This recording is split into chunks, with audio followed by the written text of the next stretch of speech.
Honestly, I think Jisu just kind of got lucky in his matches. He's just kind of playing for the cheese ball, all-in kind of top lane picks. He got the heal. Will win. There's no mana Mako. Oh! I think just mid laners and AD carries, champions that I can play, are better in 1v1, and it'll show. He's gotta go. Oh, he's so low.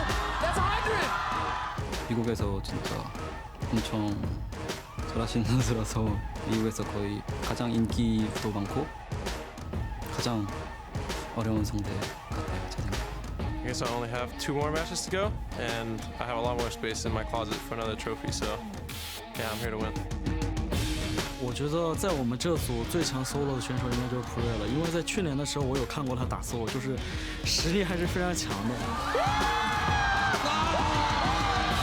제가 항상 우지 선수는 잘한다고 생각하는 선수이기 때문에 1대1 작년 챔피언이기도 하고 해서 Who's gonna hold the wave? There it is. Nothing you can do at that point. 되게 무섭긴 하지만 저도 되게 1등 하고 싶거든요. 그래서 꼭 이겨야 할 상대인 것 같아요.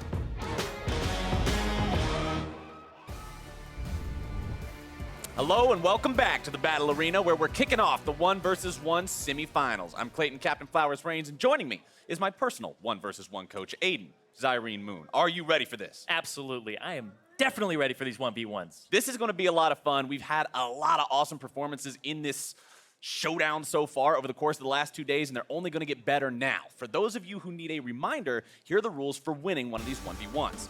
You must be the first player to last hit 100 minions, achieve first blood, or destroy a tower before the opponent does. Once you hit one of those 3 conditions, you win. Now, the 1v1 semifinals, you have to win a best of 3. It's no longer best of 1. It's not just have something that works once, get your win, go on. You got to be able to do the 2 out of 3 in this one. So first up, it's Bjergsen versus Jisu. And this matchup, pretty much polar opposites in how they've gotten here. Bjergsen, a lot of preparation, definitely thinking about his champions and what he wants to play. He beat FLICKR to 100 CS using Taliyah and pretty much no interaction between them. And then Jisu, this guy, Fortuna's been looking down on him, giving him that luck. Bjergsen said it himself. This guy has been going all in king so far. He's won 2 1v1s with less than 100 HP at the end of both of them. He has been going hard. But he knows how to play it right as well. Even though he got that low in terms of the HP, the first one, it was a turret dive onto the Orianna as Pantheon. The second one, as Olaf, he runs his opponent down, runs behind him to grab the health pack, and then goes back for the kill anyway. This guy has shown he knows how to play his champs, even if Bjergsen was right in what we heard from him just moments ago, in that he thinks mid lane and AD carries are better. Jisu will take his pool into this comp. Well, Jisu, you know, I mean, saying somebody's lucky in a video game is usually taboo and you're insulting them, but yeah. I feel like this guy has, like, you know, when you're gambling, you're feeling it. You're feeling that luck. Lady Luck is definitely smiling. Lady Luck is smiling, yeah. yeah. But Jisu, those 2 ones that he won with Pantheon and Olaf, the Olaf, I think, there was a lot of thought behind it as well. The Ghost and then running through both health relics, so he didn't get caught up in the low HP Olaf just auto-attacking him down, went for the higher percentage chance play. So I feel like this is such a good matchup here to kind of figure out who's going to have that style that prevails. Is it the all-in or is it the methodical CS? Now, talking about the styles too, just the mentality of the players going into this, from what we saw from that short little snippet right before this, seems very different as well. Bjergsen, he looks at this like he's got this on lock. I think Jisu was lucky. I think my champion pool is better. I already cleared out the space in my closet. Let's go. He's focused right now. You can see him on your screen, eyes closed, getting in the zone. Eye of the tiger. Jisu, he was talking about how he's got nothing but respect for what he believes is the most difficult opponent that he's going to have to face in this 1v1 tournament, talking about how good of a player, how popular of a player Bjergsen is. I'm really excited to see these 2 go head-to-head. Yeah, and you saw Bjergsen there. It looked like he was practicing some mindfulness, being conscious of, you know, where you are in space, where you are in time right now, and being kind of in tune with where he's going to be in the game. He's taking this very seriously. The 2015 All-Star 1v1 champion 2 years ago. He wants to reclaim that title, reclaim that crown for himself. And one thing that's kind of been interesting is Bjergsen in his 2 1v1s has used 0 summoner spells. And he's gotten 3 out of the 4 of his opponents. So he's playing on like hard mode right now. He hasn't had to use a single summoner spell to win his last 2. It's an achievement. It's not just clearing it all and taking the crown. It's clearing it all, taking the crown. Don't use a single summoner spell along the way. You really want to prove a point? Go the extra mile. Do the difficult extra challenge. And that's what Bjergsen might be trying to do here. Who knows? Maybe he I don't does think wanna make so. that extra statement. I want to believe that he does. He's keeping that in mind the entire time, just being like, I don't just want to beat FLICKR. I want to beat FLICKR without using barrier. Yeah, and he beat Fofo and FLICKR, so he's already taken down two guys who are definitely known for their mid lane champion pool, who are definitely known as good mechanical players, and now he's going up against Jisu. Little bit of a different kind of beast here. Jisu, that all-in style, it's not as mechanical, but it's reckless and it's fun. Well, maybe it will be Reckless. Maybe it'll be Garen versus Garen again. We got to see Reckless do that yesterday. Maybe we'll get to see him do it. Maybe we'll get to see these guys do it today. But like you said, Bjergsen has been taking this pretty seriously, so I don't know. We'll see how it goes as we're into Champion Select. And the bans are going through. Nasus and Jace banned out by Bjergsen. Jisu taking Ryze and Syndra off the table. Makes sense pretty much so far. Yeah, I wonder if Jisu will ban the Taliyah because Bjergsen had some great success with that, with the fast back timers and just running back to lane constantly against fake yes, and yeah. Olaf banned away. Bjergsen doesn't want anything to do with these unorthodox picks that might catch him off guard. Cassiopeia banned out, but that leaves Zoe open. Bjergsen thinking about that, thinking about Heimerdinger. Now, as someone who explicitly plays melee champions, Heimerdinger can be real difficult to deal with when he puts up those turrets, creates such an effective zone of control. If he thinks Jisu's going to play a melee all-in champion, Heimer can be very effective against that, but will go with the Zoe. The Zoe is less of a CS and try to pick up the wave, but you can do it from a distance.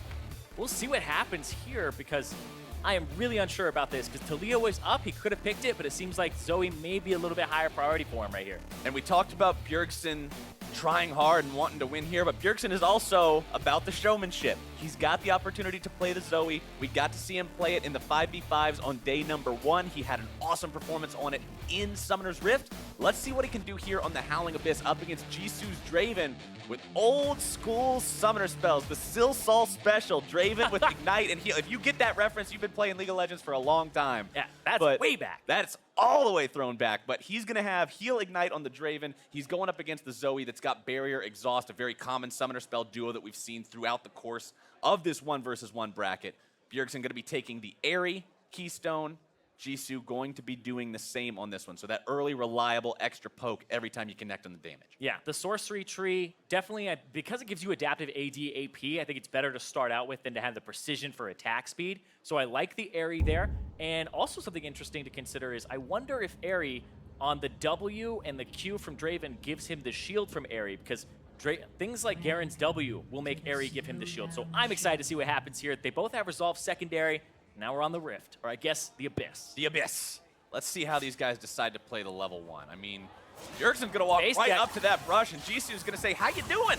Hit him with a couple of axes. 1, 2, 3, right, one after the other. Now, Bjergsen will be able to get back. I mean, they met each other there before the minions spawn. Howling Abyss 1v1 isn't like Howling Abyss ARAM. You are allowed to go back and heal, shop, do whatever. I mean, if you weren't allowed to do anything until you died, it would kind of defeat the purpose, considering you die and you lose. But Bjergsen gets to go back. He'll walk out with the minion wave. No love lost. Another thing to consider here is their items that they purchased at the start, right? We've seen Longsword 3 potions, but it's Doran's Blade 1 potion for Jisu. He's going to have to control the wave and get a lot of auto attacks off. But another thing here that's interesting is you kind of give away and telegraph where you're going to go is the Draven. So you can just throw the paddle star at the little icon. Yeah, the axe marker. We'll have to see if he can manipulate that properly. You saw Bjergsen try to throw the paddle star backwards and catapult it into the melee wave at the very start there and miss a couple of them. So Jisu controlling the wave a little bit better right now. Yeah, and it takes 1 minion on the second wave to actually hit level 2. So it's going to be level 2 for Jisu, but it looks like he's mostly concerned with farming here. Yep, not going in just yet. Oh man, this is going to be so interesting because you could just throw Sleepy Trouble Bubble at the axe and kind of force him to drop one of them. Yep, you have to be able to play around those bubbles if you are Jisu. We've seen just how effective Zoe can be as long as you're hitting the bubbles. The damage potential you have is huge. Jisu still in a decent enough spot for now, but I also wonder how the itemization is going to go as we go on through this game, because we've seen some different itemization choices so far. Is he just going to go for some armor penetration? Is he going to get a Hex Drinker? There's a lot of choices we could go for. See, that's the thing is I think we've seen Serrated Dirks when I feel like there should be more Hex Drinkers against mages, so if Jisu is on point, I feel like he would go for less of the style of all-inning like he has before and more for going for the defensive options. All right, he's 19 farm compared to 16 farm, so up just a little bit in that one.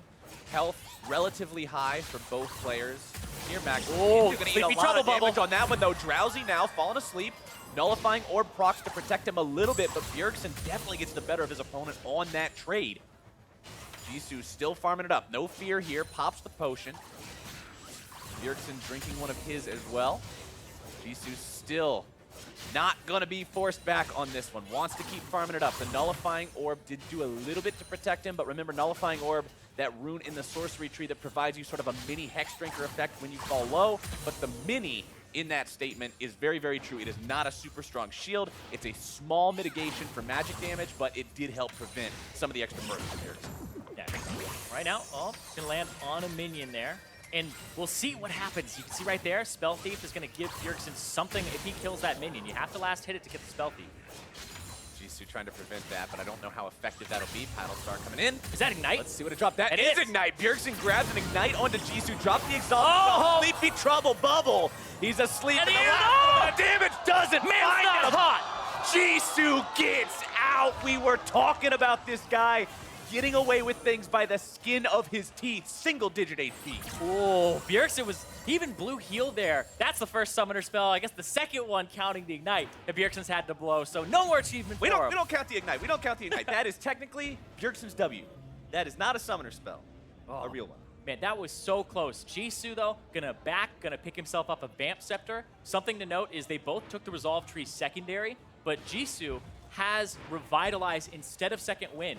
So it'll give him an overshield after he heals over a certain amount here. So that's why he has the Vamp very early on, so he can add a little bit more HP on top of it. But I do feel like Second Wind is overall a little bit of a better mastery, or I guess a rune to have. Masteries, rest in peace. Yeah, we can't call them masteries anymore. They're all ruined. They're all reforged. Jisu back to farming up, 37 to 37. This game is close in farm, and that makes it that much more fun to watch, because a lot of times you see these games end up at a point where one person has so much of a farm advantage, the other guy's forced into making bad moves. But when the farm stays close, it balances on a knife's edge. Bjergsen looking for some cheeky moves. He got a The heal. ultimate He got here. the heal. He had the heal that was used by Jisu earlier. Now able to find Drowsy. Sleepy Trouble, but yet again your Paddle Star finds its mark. Bjergsen looking for maybe a little bit more Paddle Star for the first blood. A fast Paddle Star, too, right before he gets the health relic that had come back up.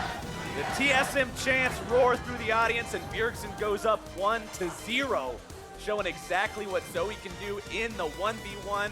The champion, I figured would be a lot of fun to see in these types of showdowns, because it is all what can you hit, what can they dodge, and Bjergsen showed he can hit them where they matter. Man, we were talking about Lady Luck smiling on Jisu. Bjergsen with a few summoner spells from the Spell Thieves to Drowsy into the Paddle Star low cooldown, and gets him with a real fast one there. Kaboom!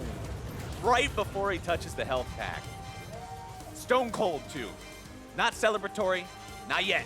He's only got one down, needs to get the second one, but getting the heal also from Jisu in the previous engagement where he went in with the Ignite that he got from the minion. You get the Ignite from the minion, you go after your opponent, pop his heal, you get his heal, use that in the next fight. The snowball effect, tracing those back to cause and effect of what made it all happen. Bjergsen did what he needed to do, utilizing every part of Zoe's kit there. Yeah, I do feel like the Zoe is going to end up on that ban list, because Probably so. before we were thinking maybe the Taliyah, but it looks like Zoe in those 1v1s, because summoner spells have so much power in them just by nature of being summoner spells and giving you a lot. Spell Thief, taking the other person's summoner spells after they all in you, like that is actually something that's incredibly scary if you think about it. You'll get 2 barriers in an all-in, you might get 2 exhausts, etc. Or you get an Ignite if they go Still Saw strat. That's Or what you makes pick it one tough. up from the minions and get one there. Yeah, it was really, really difficult, it looked like, for Jisu to be able to deal with Zoe once she got that advantage through the summoner spells. And when she has that, what are you going to do? I mean, we've seen so many of the outcomes of these 1v1s so far be determined by who can manage to bait out the summoners, who can utilize their summoners better, who can make their opponent use them at a spot where they're kind of a dead spell. Bjergsen was able to just have more summoners this time around, and that found him a very swift win. Yeah, he almost killed him with the Ignite that he got off the Spell Thieves, just went straight in. And then the other thing, too, is like the Draven, probably not a good matchup against the Zoe. Incredibly telegraphed about where he's going to walk, and you just throw your spells at the Draven icon where he's going to be picking up his axes. So I don't think it's ideal at all. A little bit of a mismatch. I think Jisu was kind of throwing a curveball to begin with because he's like, I'm going to play a range champion now. They're expecting me to play these top laners, some cheesy stuff like Pantheon and Olaf. Nope, I'm going to go with Draven. We're going to play a 1v1 style champion. But then Bjergsen gets Zoe, and Zoe, like you just said, that counter, because you can read where he's going to walk. Even in that last engage, you saw Bjergsen fires the bubble, but he knows that his opponent's going to be kiting backwards. He throws it in a spot where Jisu, the bubble misses. It falls on the ground. Jisu touches the trap part of the bubble, and that's what ends up getting him in some trouble. I am so excited for this next one, too, because Jisu banned Ryze, Syndra, Cassiopeia. He banned 3 mages. Now you might have to throw the Zoe up there, and Taliyah is still up, and we saw Bjergsen go for a kind of a CS match there against FLICKR and have an okay time in that one. So I think there's a lot here. You talked about how many cards do these guys have up their sleeves, because you got to win this best of 3. If you move on to the finals, you got to have even more strategies. And if you have enough that the bans we have a can't water affect spill. Oh, yeah, North America, water spills. Sippy cups need to be a 2018 thing. 2018 I swear. franchising and sippy cups. That's what we're going to be moving towards. I mean, it's a bright future. No more of these water breaks. I mean, it's happened to Haunter. It's happened to so many people. Maybe it's a TSM thing. Maybe. We talk about them slipping up, internationally. Not like that, though. But yes, Bjergsen, kind of the last hope. Speaking of North America, the last hope for North America. Last hope for the last Western player remaining in the 1 versus 1 tournament at this point. Like you said already, he's a previous champion, not from last year. Current reigning champion is Uzi, but he is from 2 years ago in 2015. If he could come back and win that, that'd be pretty cool for him to do. Yeah, I'm excited because, I mean, we'll be nice, right? He's North American now, but Europe can also get on this because, I mean, right now it's not, NA versus EU or NA greater than EU or EU greater than NA. It's like, we're equal right now, guys. Let's just all get behind Bjergsen. If you want a Western player to advance and still have a part of this tournament, that's kind of where, a lot of people are at right now. But let's see, number 2. The music starts, champion select begins. Let's see how they want to play this one out, as the first ban from Jisu is the Zoe. Not willing to play against that one for the 2nd time in a row. Syndra also going to be banned away. He knows this is one of Bjergsen's signature champs. Same with the Ryze. Bjergsen's ban is going to remain the same as in game number 1 so far. Let's see if he'll finish that one off with the Olaf. He will. All 3 bans copied exactly for Bjergsen. 2 out of 3 for Jisu, with the 3rd being changed to that Zoe. Bjergsen locking in Taliyah near instantly. Jisu thinking about the Pantheon. This is really fast in terms of the bans. I've been watching a lot of 1v1s, the ones from before, and people take their sweet time. They talk to each other. Very little talking here. This is all business right now. And Bjergsen and Jisu with the fast bans, and Jisu thinking about what he wants to do. Unbench the Kench. Jisu going to be rocking one of those melee-style champions, one of those types of things that Bjergsen specifically brought up, saying, I think my pool, I think my play style is better suited to this than his, and I'll be able to show that. What is the keystone going to be? What is the rune going to be that he's running? We talked about some phase rush Tahm Kench. Eat him, run him into the turret. And spit him out. You and I tested fun. I remember testing this with you a couple of weeks ago about how far can Tahm Kench actually run out, use phase rush, gobble you up, and still get you back under the turret in time. Yeah, I feel like you need Swifty boots to do it, though, and about level 6, since phase rush, I believe, scales with your level in terms of the movement speed that it gives you. So we'll see what he's running, though, but I'm so excited for this. The first Tahm Kench, the 1v1. All right, let's see what he's doing. It's phase rush with Ghost. So he's ready. He is ready to make this happen. If he wins, he's going to win by gobbling Bjergsen up and spitting him underneath the turret. And if he can make that happen, it is going to be so cool to see. But we did see Bjergsen control these waves against FLICKR with this champion. We saw him play this game against someone playing Syndra, against a very mechanically talented player playing Syndra. So up against something like Tahm Kench, he's got his work cut out for him. And the Tahm Kench has boots. He has the Ghost. He has the heal. This is go fast Tahm Kench. Okay, this is special delivery sushi chef, master chef Tahm Kench. Let's see if he can drift around and find his way towards Bjergsen, get those stacks down and find the Devour. Bjergsen, though, the one who should be in control with the push, with the wave control early. Like I said, Jisu's the one with that work cut out for him in this. Just because of the fact that, I mean, you're Tahm Kench into Taliyah. Yeah. Your tongue is stopped by minions. You don't have a lot of long-range capability to engage on this champion that is so adept at keeping herself far away. Yeah, I feel as though this is going to come down to Bjergsen just skirting around, keeping his range and killing all of the minions. going back and not even like pushing him up to the turret to deal turret damage because he doesn't want to risk it. We'll see here how they start this off. All right, threaded volley into the wave, as could be expected. Also worth pointing out that it is airy once again on Bjergsen's Taliyah. Just wants to make sure that every time he lands the poke, it's that much more effective. So not really anything too surprising coming out of him just yet. Jisu, mindful of how the minion farming works underneath the turret, not able to find that last one. 6-2-3 right now. So Bjergsen is in the spot that you're going to see him in for most of the game. I think if Jisu is able to find his all-in, it's going to be a case of sort of what you were describing earlier, where he kind of gets to level 6, he gets swiftness boots, and then he goes for the all-in then. The early game isn't going to be fun for this Kench. Yeah, Bjergsen was talking about the cheese ball strategies. I mean, this is one that he's cooked up here. Jisu will see if he's able to actually execute on it, because I feel like it's one that the condition is pretty narrow. The enemy, if they're thinking about your win condition, they might be able to avoid it completely. Now, Bjergsen's going to back and use Taliyah passive, where he just runs against walls and structures and gets back very quickly without missing much in terms of CS. Because he knows the cannon waves underneath the enemy turret, it's going to take that much more time for it to clear out. He's got enough time to get back to the wave without missing much at all. Yep. Another Doran's ring picked up, more potions picked up. He's in the spot he wants to be. Yeah, and let's talk about his runes right here, because he has Biscuit Delivery and he has Futures Market. So Bjergsen, taking the advice of kind of Azale yesterday, talking about how good Futures Market is, and you can buy so many potions, and he's done that for himself right now. Getting those extra potions early on. Remember, this is a 1 versus 1 that's played, you know, from level 1. You only have the money at the start. This isn't ARAM rules where you're starting off really far ahead and you've got 1,300 gold to spend as soon as you load into the game. Yeah, no level 3 start. Right, so you have to play around the same types of things you would play around if you were laning early on in Summoner's Rift. And having an extra 200 gold to spend at the start through Futures Market can be huge. The amount of potions. Some players might remember the good old times of 9 potion start, which, by the way, was not actually good. It was not fun to play against because the person had so much sustain in lane. Red pot, though, plus Red potions pot was plus fun. potions. That was pretty silly. That was also a pretty good time. Bjergsen will continue to push the waves out, continue to control the pace of this game. And so I went back and I looked. Bjergsen actually missed 0 creeps when he went back and ran all the way. None of his minions had died. Look at that, Jisu. First item, Swifty Boots. I want that special delivery to come through. He wants it too, but he can't get anywhere near Bjergsen right now. He just keeps this wave pushed up. He throws down all these rocks all over the place, every single wave. What's a Kench got to do?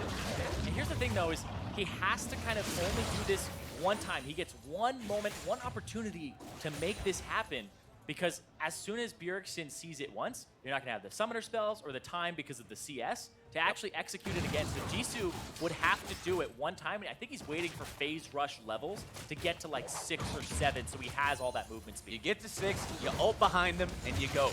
That's the only shot you pretty much got. If you're the Tahm Kench in this one, I want to see it work. I really do, but at the same time, you also got to remember, Bjergsen has exhaust, he has barrier. It's not as simple as gobble him up, spit him out, and he dies. I mean, you'll have boots and you'll have phase rush. You're going to reduce the slow of the exhaust, and it wouldn't really matter too much. He's still going to be super speed Tahm Kench. I honestly hope that Jisu's able to pull this off. Well, Bjergsen's already up to 46 CS. He keeps going back pretty consistently to get more and more. Biscuits in his inventory, like you mentioned earlier, means he's going to have even more mana as he continues to lane through this. Yeah. If I'm Jisu, he's ulting behind him. He has the ghost on. To make the play. He pops the ghost already. Now looking to chase Bjergsen down. Doesn't find the tongue, and that could be the thing that separates this from being successful or not. He's going to carry him backwards. Can't get him all the way back to the turret, but he does bring him back far enough to continue to apply the damage. Exhaust going to be used. Jisu still has thick skin, looking to find the tongue. The tongue comes out. Not quite making its way just yet. There's your stun. Barrier still going to be used. Jisu can't do it. First blood to Bjergsen. And that ends this 1v1. The 2-0 for Bjergsen. The seismic shove on the Tahm Kench ultimate, the Abyssal Voyage location, pushes Jisu back and makes him lose enough distance that Bjergsen isn't pulled back into a turret. The first Q from Tahm Kench also misses in that, and the difference in health could have been what decides the outcome there. So incredibly close as you look at how Jisu tried to make it happen. Yeah, he was waiting for the level 6 for the Abyssal Voyage to get behind Bjergsen, but Bjergsen sees it coming. The seismic shove was perfect, and like you said, the first one missing. The exhaust here after the phase rush was over, and then the juke back. This comes down to 100 HP again under the turret. The W comes off cooldown now. Oh, so low for Bjergsen. So incredibly close. You can see the smile on Bjergsen's face as he realizes he will be going to the finals tomorrow. Jisu's run ends here. And the desk was saying it, just the style that Bjergsen has been playing in terms of methodical, thinking ahead of the game, like what is he really going to do with a low risk type champion or strategy, and that forced Jisu's hand to pick something that's going to be aggressive, high risk, could potentially work out for you, but we saw the outplay there. That's Bjergsen moving on to the finals to reclaim the 1v1 championship title.